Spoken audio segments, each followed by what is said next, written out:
저는 평생 교사로 살다 은퇴하고 이제는 혼자 지내는 한도영입니다. 제 하루는 늘 똑같았죠. 새벽에 일어나 신문을 읽고 라디오를 켜놓은 채 간단히 아침을 차려 먹는 소박한 삶이었습니다. 그런데 그날 아침은 달랐습니다. 아직 시계가 8시도 되기 전에 현관문 비밀번호 누르는 소리가 들렸습니다. 그 시간에 누가 올 리가 없는데 의아한 마음으로 나가보니 뜻밖에도 며느리 박서연이 서 있더군요. 아버님 좋은 아침이에요. 서연은 활짝 웃으며 제 손을 덥석 잡았습니다. 그 따뜻한 손길에 순간 당황해 국자를 떨어뜨릴 뻔했죠. 제가 아는 서연은 늘 무뚝뚝하고 명절에도 먼저 전화 한 통 하지 않던 사람이었습니다.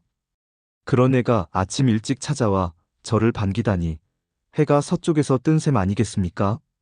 서연은 제 슬리퍼가 삐뚤어진 것도 직접 정리해 신겨주었습니다.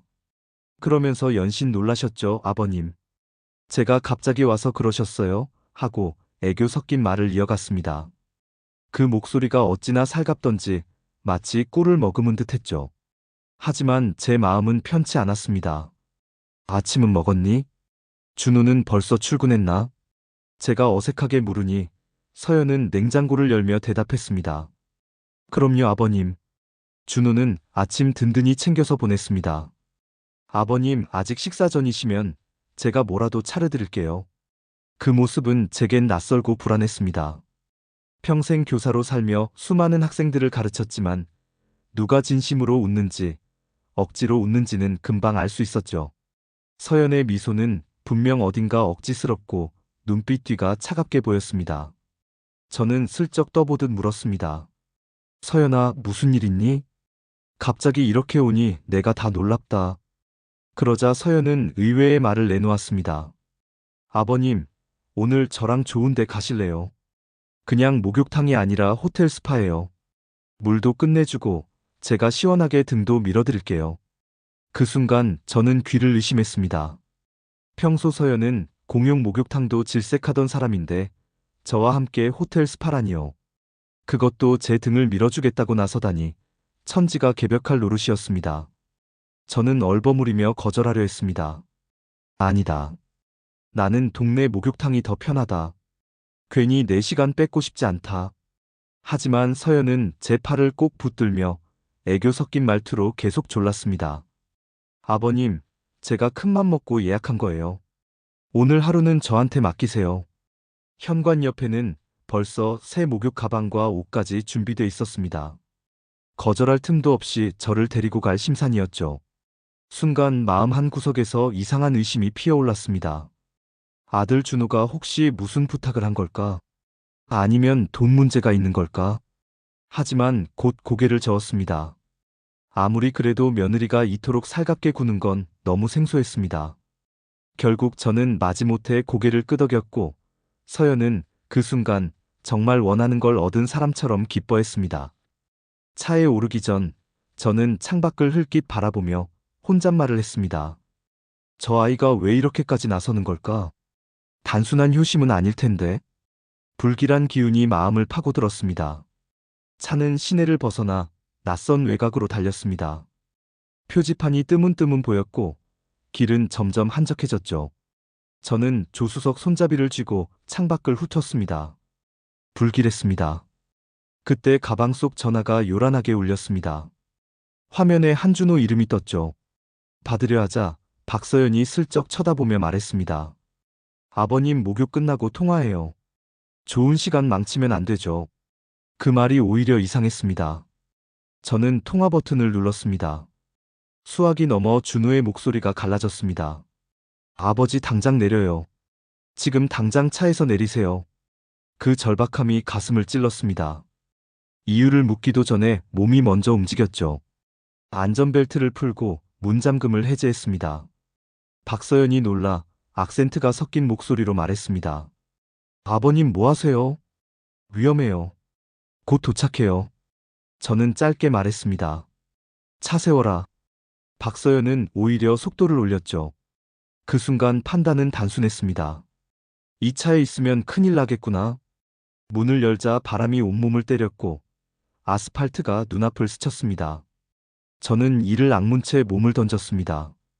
팔꿈치가 타듯이 아팠고 무릎에서 피가 배어나왔죠. 머리가 하얘졌다가 다시 또렷해졌습니다. 뒤에서 브레이크 끽 소리가 들리더니 차가 멈추는가 싶었습니다. 인간적 도리가 조금은 남았겠지 싶었죠. 그러나 TAIL 등이 반짝이고 차는 다시 튀듯 빠져나갔습니다. 저를 버리고 달아난 겁니다. 공기가 싸늘해졌습니다. 통증보다 배신이 먼저 심장을 쳤죠. 어르신 괜찮으세요? 라는 여학생의 떨린 목소리가 들려왔고 저는 겨우 몸을 일으켰습니다. 피가 묻은 손바닥이 따끔거렸습니다. 저는 숨을 고르고 준호에게 다시 전화를 걸었습니다. 준호는 말을 잇지 못하다가 겨우 물었습니다. 다치셨어요? 어디에요? 제 위치를 알려주자 준호는 바로 가겠다고 했습니다. 기다리는 동안 저는 차가 사라진 도로를 멍하니 봤습니다. 오늘 아침의 살가운 웃음과 이 도주의 대비. 그 온도 차가 모든 걸 말해주지 않겠습니까? 의심이 확신으로 굳어졌습니다. 이건 실수도 단순한 호의도 아니었다. 분명한 의도였다. 저는 숨을 길게 내쉬고 다가올 싸움의 시작을 직감했습니다. 택시가 급히 서더니 한준호가 거의 구르듯 내렸습니다. 넥타이는 삐뚤어 있었고 얼굴은 잿빛이었죠. 저는 아들의 어깨를 잡았습니다. 괜찮다. 다친 건 약으로 된다. 대체 무슨 일이냐? 준호는 한참을 머뭇거리다 입을 열었습니다. 며칠 전부터 박서연이 아버지 얘기를 꺼냈다. 깜빡깜빡하고 위험해 보인다며 요양시설 상담을 잡자고 했다는 겁니다. 처음엔 걱정인 줄 알았대요. 그런데 서류를 자세히 보니 보호자 동의로 강제 입원이 가능하다는 문구가 있었답니다. 저는 등골이 서늘해졌습니다. 아침에 서연이 슬쩍 던진 말이 떠올랐죠. 요즘 기억이 자주 비시는 것 같아요. 그게 복선이었구나.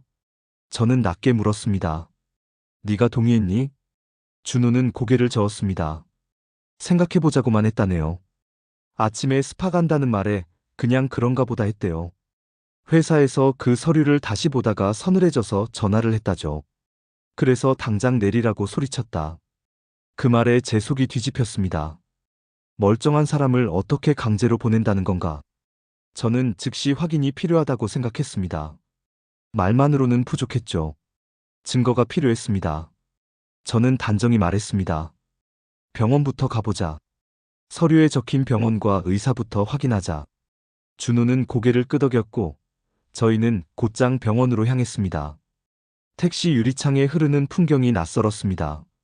마음속에서는 하나씩 퍼즐이 맞춰졌죠. 과한 친절, 외곽도로, 전화를 막으려던 손짓, 모두 한 방향을 가리키고 있었습니다. 나는 왜 그 자리에서 눈빛을 먼저 믿지 못했을까? 교단에서 평생 강조하던 그 눈빛, 스스로에게 씁쓸한 미소가 났습니다.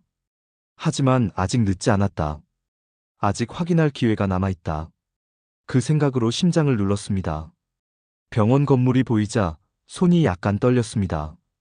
들이마신 숨이 무겁게 내려앉았죠. 진실이면 싸워야 하고 거짓이면 밝히면 된다. 그 단순한 원칙 하나만 붙들었습니다. 접수 창구에서 제 이름을 말하자 직원은 기록이 없다고 했습니다. 이상했죠. 저는 의사 이름을 확인했고 안내를 받아 원장실로 들어갔습니다. 김현수 원장은 차분한 눈으로 제 말을 들었습니다. 사진으로 찍어둔 진단서를 보여주자 표정이 굳었습니다. 단정한 목소리가 이어졌죠. 어르신을 오늘 처음 뵙습니다. 저 문서는 제 것이 아닙니다. 도장도 미세하게 다르고요. 사문서 위조로 보입니다. 그 말에 어깨에 힘이 풀렸습니다.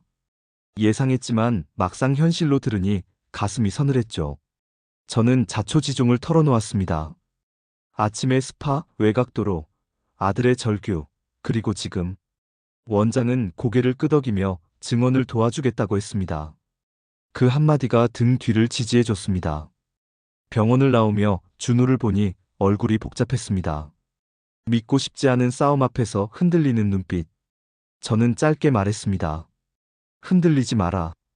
사실만 보자. 준호는 죄인처럼 고개를 숙였습니다. 아버지, 제가 미련했습니다. 저는 손등을 가볍게 쳤습니다. 너는 지금이라도 멈췄다. 그걸로 충분하다. 이제부터는 증거다. 마음이 담긴 말보다 남는 기록이 우리를 지킨다. 제 교사 본능이 깨어났습니다. 저는 동생 한도일에게 연락했습니다. 상황을 전하자 도일은 단호히 답했죠. 형 혼자 두지 마라. 장비 챙겨가겠다.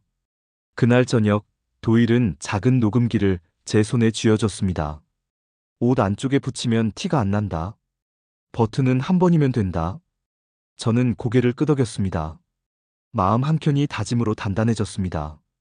집으로 돌아가기 전 저는 거울을 봤습니다. 팔꿈치에 밴드, 무릎에 거즈. 표정은 의외로 차분했습니다. 저는 스스로에게 말했죠. 지금부터는 연기다. 살아남기 위한 연기. 증거를 모으는 연기. 박서연이 원하는 그림 그대로 보여주자. 그 다음에 벗겨내자. 복수를 위해서가 아니다. 정의를 위해서다. 그 말이 가슴속에서 묵직하게 울렸습니다. 다음 날부터 저는 행동을 바꿨습니다. 숟가락을 허공에서 더듬고 신발을 뒤집어 신고 물건을 엉뚱한 곳에 놓았습니다. 박서연은 표정 하나 흐트러뜨리지 않더군요. 걱정하는 척 어깨를 토닥이며 말했습니다. 아버님, 제가 도와드릴게요. 곧 좋아지실 거예요. 말끝은 부드러웠지만 눈빛은 계산으로 반짝였죠. 오후에 낯선 여자가 들어왔습니다. 최 씨라고 소개했고 요양보호사라 했습니다. 저는 눈을 마주쳤습니다. 인상은 거칠었고 말투엔 힘이 실려 있었습니다. 어르신 식사 시간입니다. 딴짓하지 마세요. 그 순간 확신했습니다. 보호가 아니라 감시였다. 최 씨는 문을 살짝 열어둔 채 제 방을 지켰고 전화기를 손에 쥐면 곧바로 다가왔습니다. 허락받고 쓰세요. 규칙은 지키셔야 됩니다. 저는 어눌하게 웃으며 고개를 끄덕였죠. 속으로는 시간을 재고 버튼을 눌렀습니다. 녹음기 불빛이 깜빡 꺼졌습니다. 밤이 깊자 최 씨의 목소리가 낮게 흘렀습니다. 사모님, 오늘도 도장 못 찾았습니다. 내일 서랍 다 털겠습니다. 박서연의 속삭임이 따라왔습니다. 정 안 되면 위임장으로 지장 찍게 하자. 손가락만 있으면 된다. 저는 가만히 눈을 감았습니다. 숨을 고르며 모든 단어를 머리에 눌러 담았죠. 다음 날 저는 일부러 죽을 거부했습니다. 최 씨가 숟가락을 거칠게 밀어 넣었습니다. 먹으세요. 안 먹으면 약 못 먹어요. 그때 퇴근한 한준호가 그 장면을 봤습니다. 준호의 표정이 무너졌죠. 뭐 하는 겁니까? 요양보호사가 이렇게 합니까? 최 씨는 태연했습니다. 환자분 안전을 위한 겁니다. 저는 아무 말도 하지 않았습니다. 흔들리는 건 지금이 아니니까요. 그 밤, 준호가 제 방에 와서 낮은 목소리로 말했습니다. 아버지, 죄송합니다. 제가 바보였습니다. 저는 눈을 감은 채 숨을 아꼈습니다. 연민은 후에. 지금은 기록과 반격이 먼저다. 손끝으로 녹음기의 위치를 한 번 더 확인했습니다. 다음 수는 제가 꺼낼 차례였습니다. 아침 식탁에서 저는 갑자기 투정을 부렸습니다. 나비 모양 사탕 먹고 싶다. 박서연이 눈살을 찌푸렸죠. 집 근처 슈퍼에나 있다고 대답했습니다. 저는 아이처럼 고집을 부렸습니다. 지금 가자. 안 가면 떠들겠다. 결국 최 씨가 저를 부축하고 집을 나섰습니다. 저는 슈퍼 앞에서 일부러 비틀거리다 은행 쪽으로 방향을 틀었습니다. 최 씨가 팔을 잡았지만 빈틈을 놓치지 않았죠. 은행 로비로 들어가자 장 지점장이 저를 알아보고 달려왔습니다. 오랜 거래의 무게가 반가움으로 번졌습니다. 저는 넘어지는 척 지점장 손을 잡고 작은 쪽지를 쥐어줬습니다. 며느리를 믿지 마시오. 위임장 들고 오면 즉시 신고해 주시오. 장 지점장은 잠깐 눈이 커졌다가 곧 차분히 고개를 끄덕였습니다. 최 씨가 다가와 제 팔을 잡으며 말했습니다. 어르신, 여긴 위험해요. 가시죠. 지점장이 막아섰습니다. 고객님을 그렇게 거칠게 대하면 곤란합니다. 신분을 확인하시죠. 최 씨의 어깨가 굳었습니다. 저는 속삭였습니다. 지점장님, 부탁드립니다. 제 재산은 제 손으로만 움직이게 해주십시오. 장 지점장은 낮게 답했습니다. 걱정 마십시오. 제가 지키겠습니다. 은행을 나오는 길, 제 심장은 고르게 뛰었습니다. 이제 한 축은 묶었다. 도장도 통장도 이미 한도일에게 맡겨두었습니다. 빈집을 털려던 손은 허공만 흔들겠죠. 밤이 되어 박서연은 초조해졌습니다. 최 씨에게 말했습니다. 일이 늦어진다. 상가만 처리하면 끝인데. 그 말에서 탐욕의 끝이 보였습니다. 저는 물을 마시며 시선을 내렸습니다. 내일은 미끼를 던진다.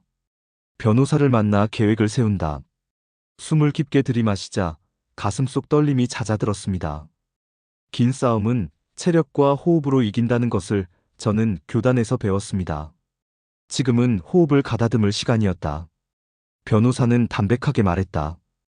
가해자가 스스로 범행을 드러내게 만드세요. 집안에 카메라를 설치하고 경찰 협조를 받겠습니다. 저는 고개를 끄덕였습니다. 그날 오후 한준호는 박서연에게 전화를 걸어 지친 목소리로 말했다고 합니다. 내 말이 맞는 것 같다. 아버지가 더 안 좋아졌다. 오늘 집에 와서 설득해봐. 혼자 와라. 저는 거실 정면이 보이는 곳에 앉았고 한도일은 작은 방에 숨었습니다. 카메라는 액자 뒤, 신발장 위, 텔레비전 옆에 자리 잡았습니다. 초인종이 울렸습니다. 문이 열리자 박서연이 들어왔고 뒤에는 건장한 남자 2명이 딱 붙어 서 있었습니다. 병원 직원이라 소개하더군요. 저는 눈을 마주치고 고개를 저었습니다. 안 간다. 집에 있겠다. 박서연의 미소가 깨졌습니다. 턱짓 하나에 남자들이 양팔을 잡았습니다. 저는 발을 버둥거렸고 한준호가 막아섰습니다. 우리 아버지 몸에서 손 떼라. 박서연은 쏘아붙였습니다. 당신도 동의했잖아. 이제 와서 왜 이래? 그때였죠. 현관문이 벌컥 열리고 경찰이 들이닥쳤습니다. 움직이지 마라. 모두 손들어. 박서연의 얼굴에서 피기가 사라졌습니다. 저는 숨을 고르며 벽을 짚었습니다. 렌즈에 빨간 점이 은은히 빛났습니다. 이 집은 이미 무대였다. 변호사가 알려준 대로 모든 각도가 범행을 담고 있었다. 경찰이 손목에 수갑을 채우자 박서연은 저를 보며 소리쳤습니다. 오숙자 아니고 한도영 당신 가만두지 않겠다. 저는 말없이 시선을 돌렸습니다. 소란이 잦아들자 고요가 밀려왔습니다. 마루에 떨어진 제 슬리퍼 한 짝이 뒤집혀 있었습니다. 아침에 첫 장면이 떠올랐죠. 슬리퍼를 반드시 돌려놓았습니다. 마음도 그와 같이 반듯해졌습니다. 무릎에 상처가 쓰렸지만 숨은 가벼웠습니다. 끝이 아니라 시작이었다. 기록과 증언, 그리고 법의 시간이 오고 있었다. 법정은 차가웠습니다. 저는 피해자석에 앉아 박서연의 뒷모습을 봤습니다. 머리카락이 단정히 묶여 있었지만 눈빛은 예전 그대로였습니다. 검사는 차근차근 증거를 제시했습니다. 위조된 진단서, 녹음 파일, 집 안녕상. 한도일의 진술과 장지점장의 증언이 이어졌습니다. 한준호가 증인석에 서서 떨리는 목소리로 말했습니다. 저는 아내의 말에 속아 어머니 아버지를 의심했습니다. 하지만 이제 알았습니다. 저는 더 이상 휘둘리지 않겠습니다. 그 말이 제 가슴을 쳤습니다. 판사의 목소리가 울렸습니다. 피고인 박서연에게 징역을 선고한다. 죄질이 무겁고 반성이 없다. 공범들에게도 형이 내려졌습니다. 저는 눈을 감았다가 떴습니다. 긴 터널을 빠져나온 느낌이었죠. 법원을 나서며 가을 햇살을 맞았습니다. 따뜻했습니다. 집으로 돌아와 저는 벽에 비넥자를 꺼냈습니다. 문화센터에서 그린 첫 풍경화를 걸었습니다. 색은 서툴렀지만 숨이 편했습니다. 주말이면 한도일과 기차를 타고 바다로 갔습니다. 소금기가 묻은 바람이 얼굴을 씻어주었죠.